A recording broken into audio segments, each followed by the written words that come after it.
bavandimwe rero dutangira muri uru rwandiko rwa mbere Pawulo yandikiye itorero ry'i Korinto, asoza uru rwandiko atangira gutanga intashyo, abaha n'inama guhera ku murongo wa 5 igice cya 16, ababwira ko afite gahunda yo kubasura. Mwibuke buri kintu cyose kiri muri Bibiliya ni ijambo ry'Imana. Ni ukuvuga ngo uko usoma Yohana 3:16 ngo kuko Imana yakunze abari mu isi, ukayizera utyo, ni nako aho ubonye intashyo ugomba kuyizera utyo. Ntabwo ijambo ry'Imana ari ibice wahisemo, uwabihisemo ntabwo ari ijambo ry'Imana waba wumva. Ubu niwe waba wabaye noneho igipimo cy'ukuri, ugiye wihitiramo ibyo ushaka, urabifata byose ubikurikire cyangwa se urabireka byose. Bavandimwe, ntago Bibiliya irimo ijambo ry'Imana, ahubwo Bibiliya ni ijambo ry'Imana. Ibyo hari abantu batajya babibyitaho ngo bumve uburemere bubirimo. Iyo uvuze ngo Bibiliya irimo ijambo ry'Imana, nigeze kubyumva n'umusaza umwe w'umukisi, kubera ko ibice bimwe byamunaniye kubisobanukirwa no kubihuza n'ibindi, intege nke z'umuntu akibwira ko zisobanuye ikizinga ku by'Imana yakoze. Oya, ninga bajya banga ubukristo ngo nuko abakristo ari indyarya, kutajya wanga se abapagani kuko abapagani ari indyarya, ari bamara yari abajura. Umuntu akava mu rusengero ntazasubireyo ngo kubera ko ari indyarya, kandi ubwo mu kazi akora huzuyemo abarya ruswa, ntabwo arasohokamo ngo agende. Mu rugo iwabo narahava, kandi iwabo mama we na papa we birirwa batongana, kutarava mu zindi ndyarya se. Wamugeranya n'umuntu ujya kwa muganga akahava kubera ko ngo yasanze y'abarwayi. Ubundi se nicyo waruje kureba? Itorero ry'Imana iry'ukuri, iyo mvuga itorero simvuga ibi bizu byubatse, mvuga abantu bamenye neza bidasubirwaho ko ari abashyitsi n'abimukira mu isi, babitewe n'uko Imana yabahaye ubundi bwene gihugu bwitwa kubyarwa ubwa kabiri, ugahabwa ubugingo buhoraho utabukoreye. Ngiki cyo nita itorero, bagahurira hamwe. Rero bavandimwe, ijambo ry'Imana nibyo navugaga, tugomba kurifata nyine nk'ijambo ry'Imana, tukajya dutega amatwi. Wowe witinda kuvuga ngo uyu muntu akoresha, ngo ese uyu muntu amera atya, ese uyu muntu ajya yifuriza umunsi w'amavuko, ese uyu muntu yambara uko nifuza. Ibyo si byo Bibiliya yatumye umuntu wese, yatumye ngo twitondere uko twumva. Bavandimwe, nta kindi. Icyo umukuru w'ibirigereranya yo ubwayo yarivugira muri Zaburi 119 ngo ibyemezo byawe binyuzuza umunezero. 119:20 nko guhera kuri 19. Nko kuvuga Bibiliya ubundi ni ibyemezo by'Imana. Ni Imana iri mu rukiko rw'uburyo isi izagenda. Urumva nuko ubuzima bw'umuntu buzabaho, n'uzapfa n'igihe azapfira, byose nuko akwiye kubaho, umugore n'umugabo, umwana mu rugo, abakoresha n'abakozi, abahungu n'abakobwa bakwiye kubana, mbese byose. Imana rero yanditse igitabo cyitwa Bibiliya cyuzuyemo ibyemezo, imirongo migari, n'uburyo rero umuntu azajya mu ijuru uko bizagenda. Rero iyi Bibiliya, iri jambo ry'Imana, iri ngiri rikwiye gutinywa ku rwego nyine nyira gutinywa si ukutarijyamo, ahubwo kurijyamo niko kubyaramo umutima wo gutinya Imana by'ukuri, ariko gutinya Imana nyine byo kuyubaha. Hano rero dusomye mu gice cya 16 Pawulo amaze gutanga intashyo no kubaramutsa n'iki, atangira kubabwira aho baramutsa n'abo bubaha.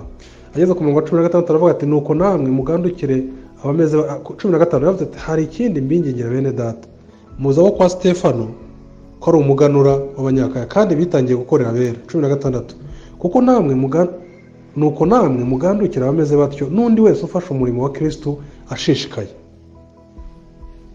bamugandukire. Noneho arakomeza agenda atanga uko amatora ameze n'amakuru intashyo.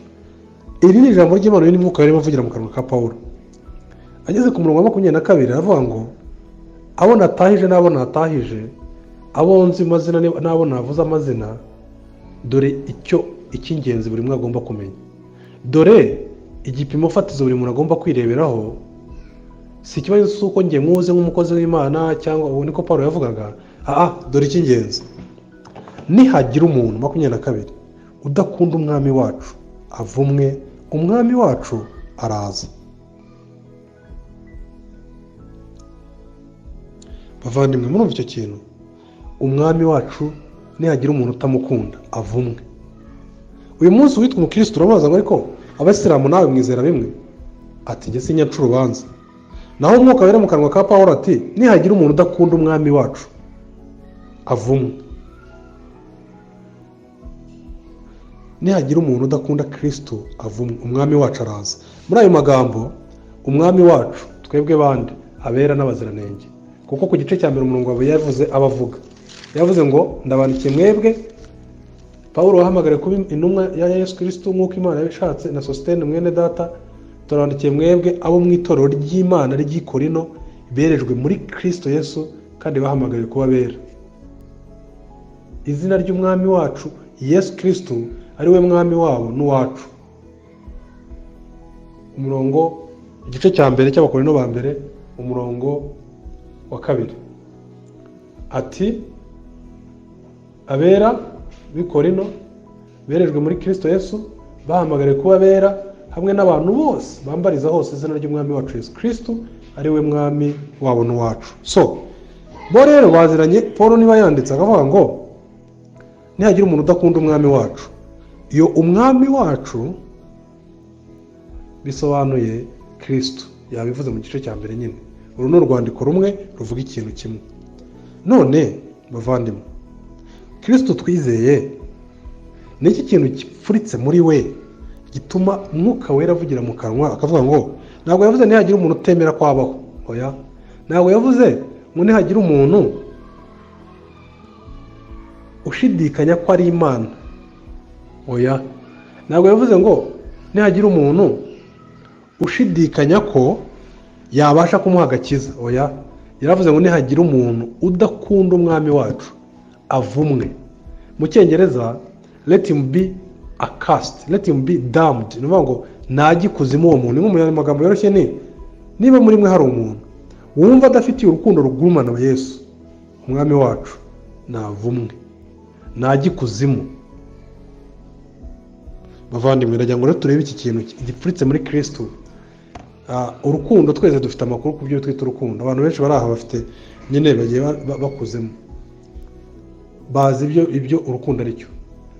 Bamwe bafite nyine igisobanuro cya Bruce Melody, abandi bafite igisobanuro cy'ikinamico Umuseke Weya, urukundo niko barutekereza. Abandi bafite igisobanuro cyo ku kinyamakuru y'Inyarwanda cyangwa se Shangazi wande kuri televiziyo. Shangazi babandi bajya bavuga ngo bavuga iby'imibano.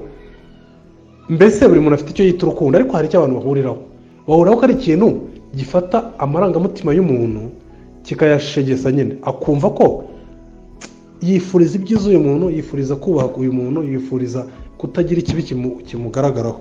Rero turebe Kristo ni iki kintu kimurimo gituma Mwuka wera yihanukiye mu kanwa ka Pawulo avuga ngo niba hari umuntu, kandi mwibe bikababwirwa bavandimwe, ni abantu biswa abera n'abaziranenge bari muri Kristo Yesu mu itorero ry'i Korinto. Ni iki kintu kiri muri we? Kuko niba n'abera babibwirwa ni ukuba maso, kuko nicyo gipimo. Ni iki kintu kiri muri Kristo Yesu gituma kutamukunda bihwanye no kugikuzimu, bikwiriye igihano cyitwa kugikuzimu.